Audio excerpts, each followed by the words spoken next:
আম্মা আম্মা ও যে দেখুন ফুবু রাইতাছে। কি তোমার খুব হরি যাইতেছে? আহ তাড়াতাড়ি গেট আটকা ওরা যেন বাচ্চাই হার না। কে ভাবি আঙ্গ দেখে গেট আটকান কে? আনেগো দেখা গেট আটকামু না কাগো দেখা গেট আটকামু? আনেরা কোন শরমে আসছে না বাইতে? কে ভাবি আবার কোন শরমে আঙ্গ বাপের বাড়ি আমরা আইছি। বাপের বাড়ি আনেগো হনো আছে, বাপের বাড়ি কোন হাল অবস্থা করে থেছে আনেগো মনে নাই? আম্মা ফুবু কোনো গান নমুন করতেছেন কি? আর ফুবুরা এবারের কি হাল অবস্থা করে থেকেছে। কি হাল অবস্থা করে থেছে তুমি কি জানাবো? এবারে সব মাটি সম্পত্তি ভাগ করার সময় ওগো মাটি নিচে তো নিচেই মিছা কথা কইয়া তোমার ছোট চাচা শ্বশুরে আঙ্গ থাকুন না গড্ডা ভাঙিয়ে দিয়ে থুয়ে গেছে। আর বিচারের মধ্যে ইয়ারা কইছে কামাই করে গড্ডা আমার ছোট ভাইয়ে দিছে। আসলে তোমার শ্বশুরে মানুষের ভিতরে হাল থেকে গড্ডা দিছে। ও আসলে বুঝি আঙ্গ মানি বাগাবাগির সময় বড় বান্য আঙ্গ বেমানি করা হয়েছে।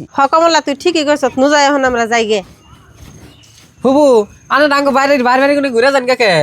আর বাইসতে কপালে যে নিয়েছি ও নিছেন পামু আজকে নিজের বাপের বাড়ি তা আমরা বাড়িতে ঢুকা হারিনে। কে হুবু কি হয়েছে আঙ্গ বাইতে ঢোকা হারুন নাকে? আর বাইসতে মাটি বাগাবাগির সময় সব মাটি বেশি করে ছোট বাইরে দিয়ে গেছিলাম। আর জানো না ওই যে বড় ঘরটা যে ছোট বাইরে দেখতে গেছিলাম গা, সেজন্য তখন আর আমাকে বাড়িতে যাবার দিব না।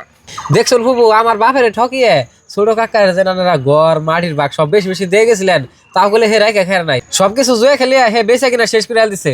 আর হে কিনা মাটি সম্পত্তি আমরা কিনা রাখছি।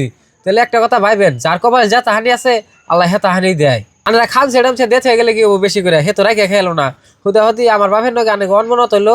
আর ছোট ভাই নগে যা তাহানি বিল হয়েছিল হে বিলটা গুলো এখন অনেক নাই, ওর ভেঙে গেছে গা হে বিলটা। একটা কথা ভাইবেন ফুবু, পয়পুলো হানি থাক আর ভাই বড়ি থাক সবের দিকে সমান এটারও নাকি। আর আইছিলাম যদি আঙ্গ ঘুরে জানাকবো না এখন আমার নগে এত দূর থেকে আইসুন।